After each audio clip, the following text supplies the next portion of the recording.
Namato Ratanatayasa. May I pay homage to Triple Gem, the Buddha, Dhamma, and the Sangha.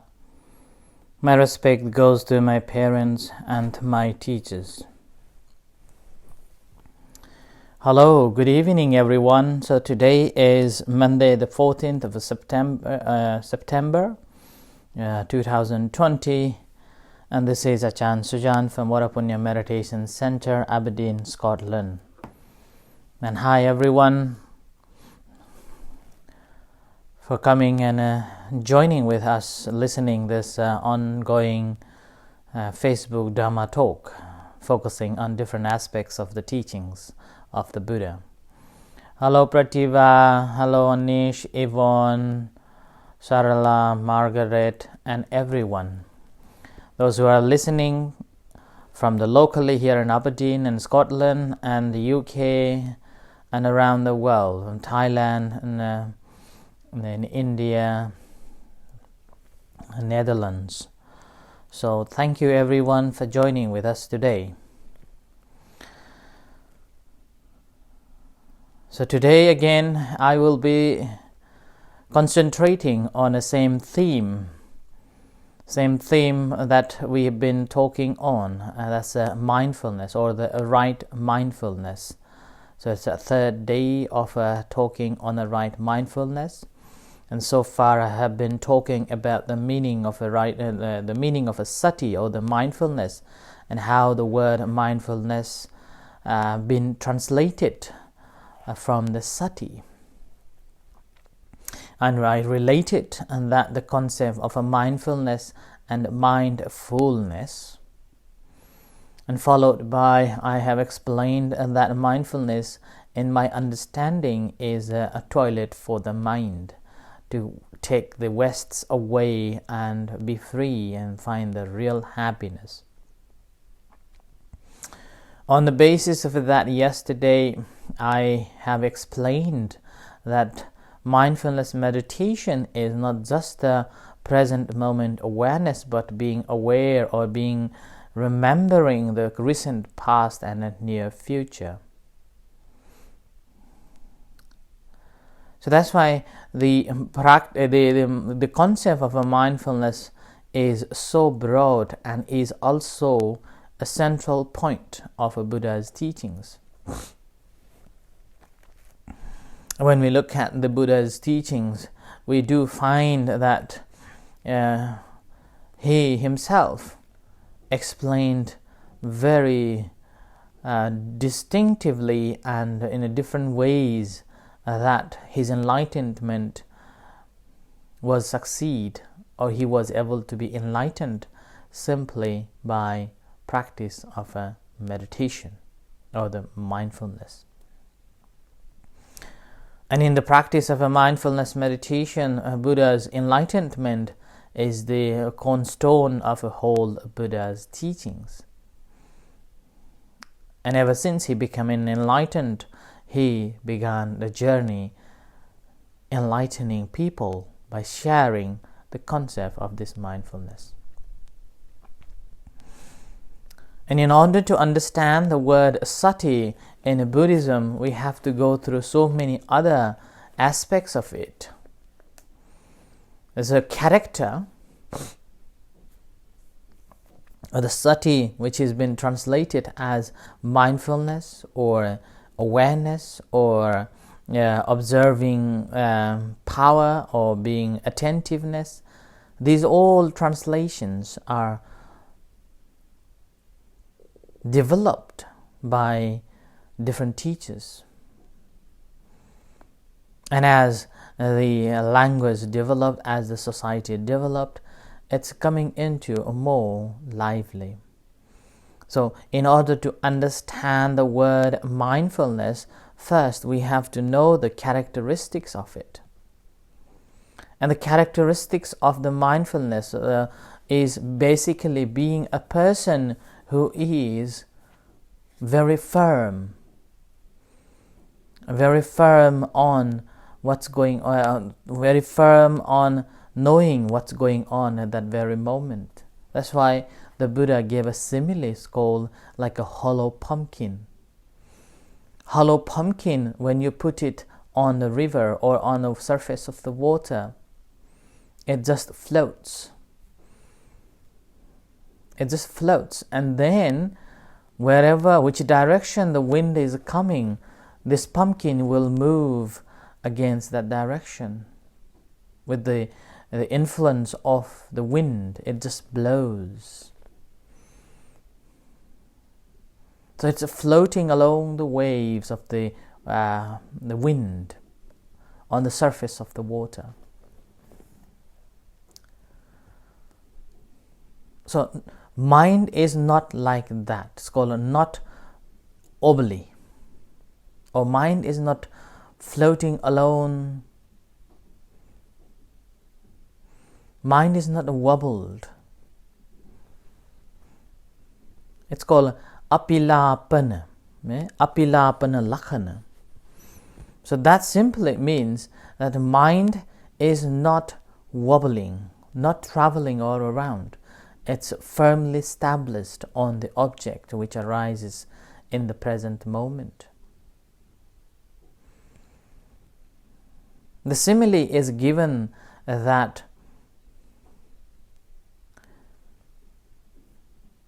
our mind, we should develop in a stage that it's like this a stone. When you put the stone on the surface of the water, rather than floating away, it just sinks. It just sunk through the water until the bottom of it. So mindfulness meditation, its character is such that you are able to understand in its true nature of things that's happening at that very moment, not jumping one to another. That's why there is the concept called the monkey mind. So monkey basically would not stay in one place. It will be jumping from one branches of the tree to the another. Never ending. The mind is constantly thinking from one to another. Sometimes people call it multitasks. Actually, there is no multitasks. It is simply because we are not able to comprehend the object that we have been observing or we have been being mindful. But the practice of a meditation, the mindfulness meditation, helps us to be drawn in or absorbed in the object that we are experiencing. There's nothing that is unturned, and you know that exactly what it is. And it's not just on a surface level, but in its true nature inside of it. It's like giving a simile that beneath of the ocean there is a gem. There are different varieties of gems. Some would swim on the surface of the water, and they will think that this is so scary, waves going on at all the time. We would not be able to find that gems. Others will just dive into this the bottom, just the second layer of the waves, and this completes, still wobbly, still wobbling. Mind is still shaking around, and then seeing the scariness, how dark it is, and would not go inside again and will come back. And some would go into a little deeper, and then finding that, it's so difficult to breathe over here and so dark, impossible that there is gems, jewelries. So it will come back. And there's only only those who have a perseverance, continuous practice, and patiently striving to on it, having a confidence that there exists this gem. So practice of a meditation is also like that. Some people think that there is some beauty in the practice of a mindfulness meditation, but they do not push too much. They will just go on with the surface of the water and dive on it and seeing the different tides comes and give up practicing meditation. And I have seen so many examples that people were suffered from stress and anxiety and traumatic experiences in their life, a bereavement, family breakdown, those things. And then GPs or other related mental therapies refer them to practice as a supplementary, practice meditation as a supplementary. And they come and practice for a couple of time, and then they found that meditation is supposed to erase, or mindfulness meditation is supposed to teach them how to wipe things away from their brain so they can be happy. But when they come and do exactly, what happens is that's against what they were planning of. There is no free of thoughts. There is no such things that we can wipe it all. The simple theory is that if you don't like in your mind and you want to erase, it won't erase just the one which you don't like. It's a preference you're doing it. Then if you're doing with your preference, never will be end.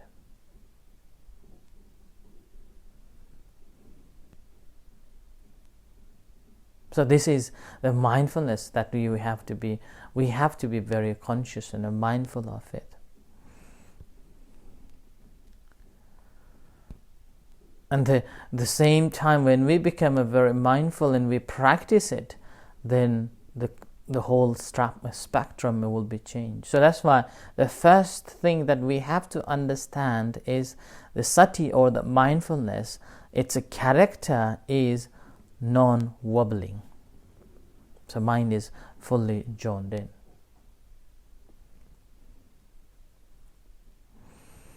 And the second is called a functioning factor of the mindfulness, and which is called asammosa rasa, the test of no confusion.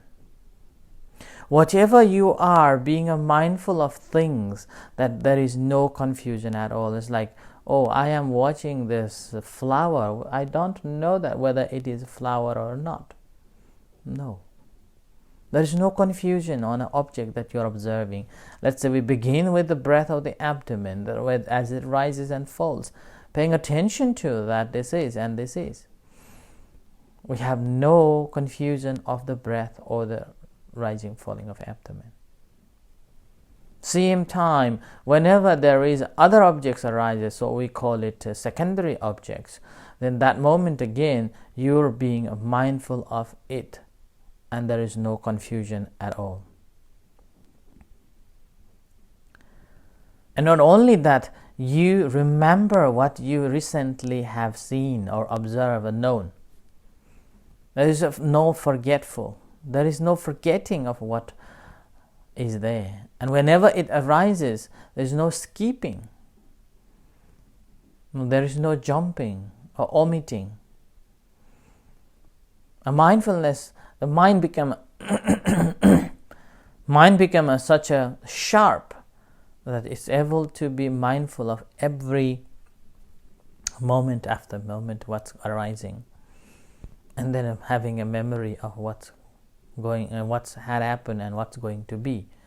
It's like a person who is playing a tennis. He knows when he hits it, and the consequences of hitting the tennis ball, he knows that where it is going to be, and then in return,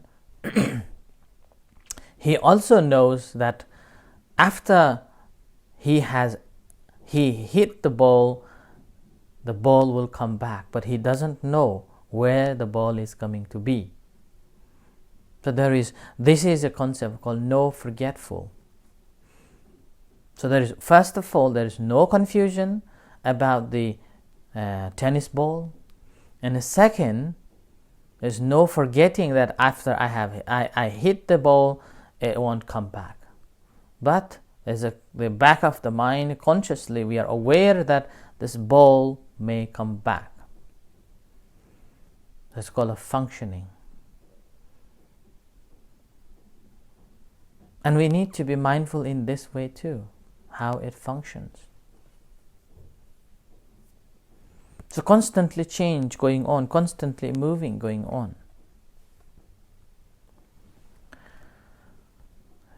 A few years ago, I was watching this documentary called the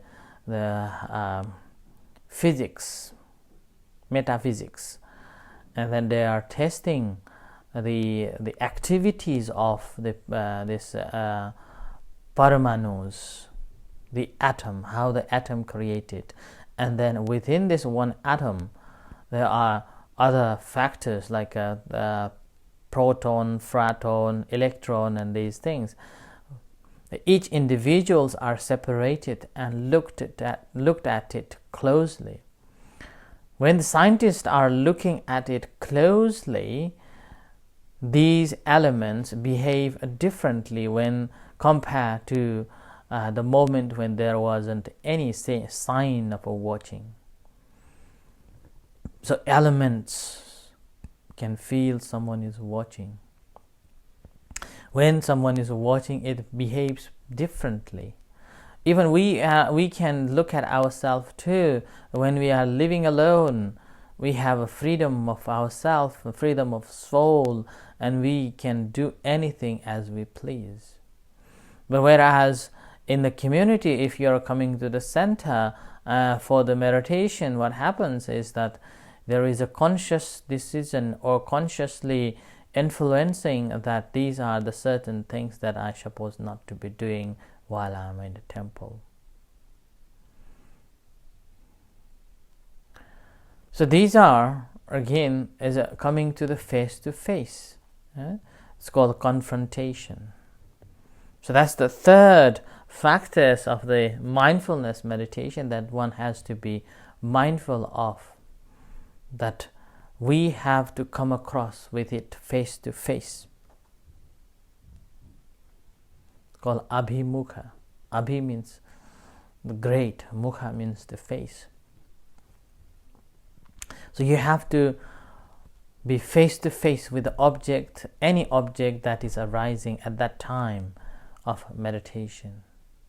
Whether it is walking, whether it is talking, whether it is eating, at that time you need to be face to face with the object. Now protection is the next character or principles on this mindfulness that one has to be aware of.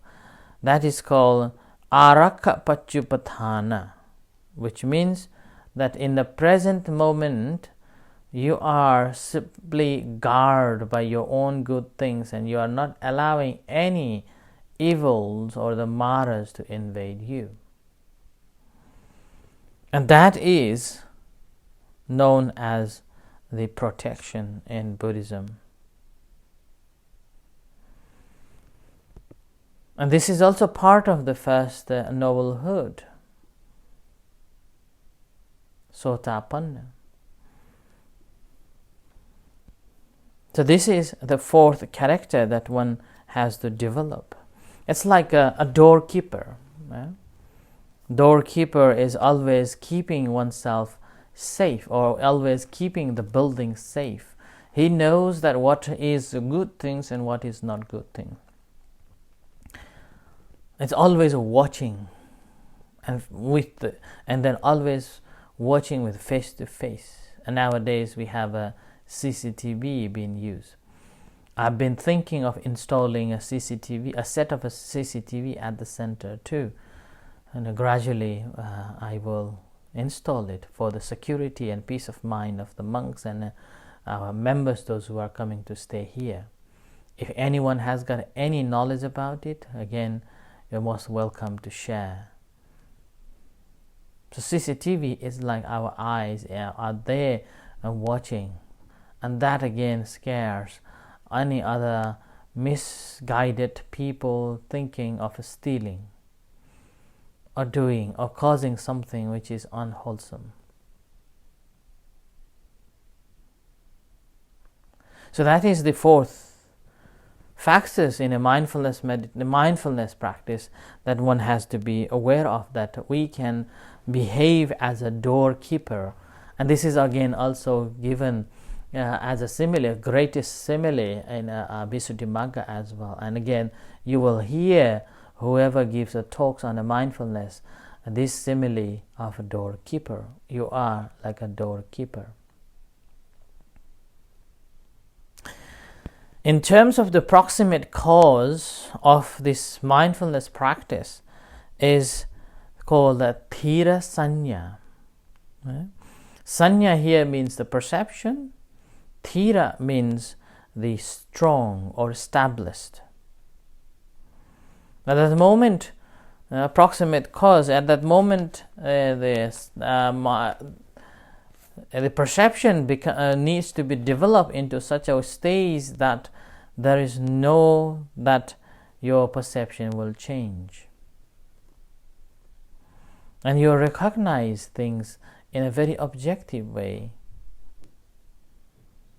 And this leads to the real happiness. The last one, it's called immediacy.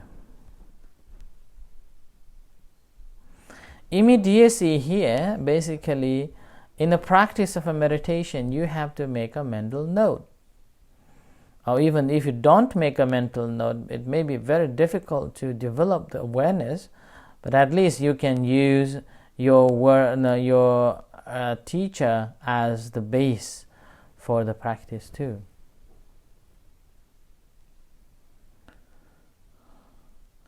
So we have to develop this noting mind, or immediacy, arising object and a noting mind that should be synchronized, that shouldn't be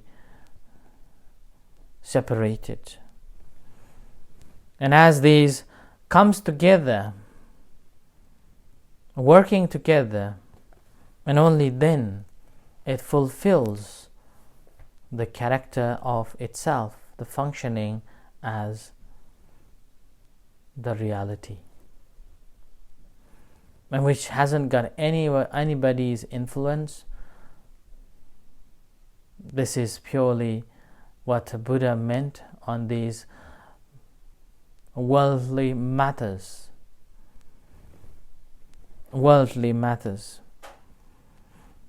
So these are some of the very important factors of a mindfulness meditation that we have to be aware of. That the first, the characteristics of the mindfulness is non-wobbling. And the second is a function is called asammosa rasa, means no confusion at all at the work, what you are doing, and then there is no confusion over the business.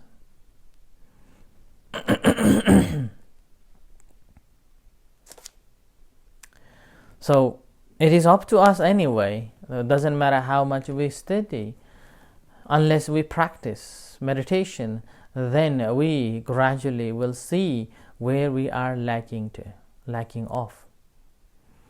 Sometimes it may be lacking of our cultural understanding. Other times it may be just simply developing the concept and awareness and knowing that what's going on.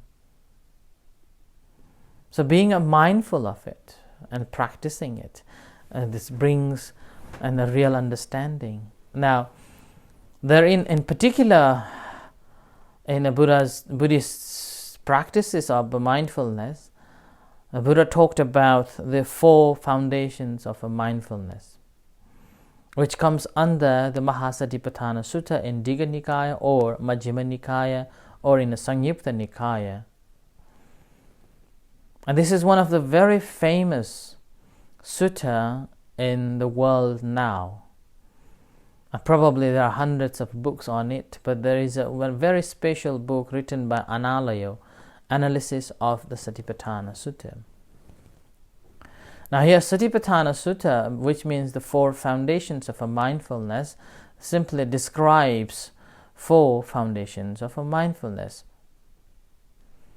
But before that, there are other factors that Buddha introduced a householder to follow before practicing the real meditation, the mindfulness that leads to the freedom and happiness. So I offer this as a tonight's reflection on the mindfulness and its functioning or characters. May you all be well and happy, continues in this spiritual journey for the rest of your life until you attain the Nibbana. May you all be safe and well. Take care. In a few moments' time, we are going to have evening chanting and guided meditation. You are most welcome to join with us. Until then, good night and see you. Thank you.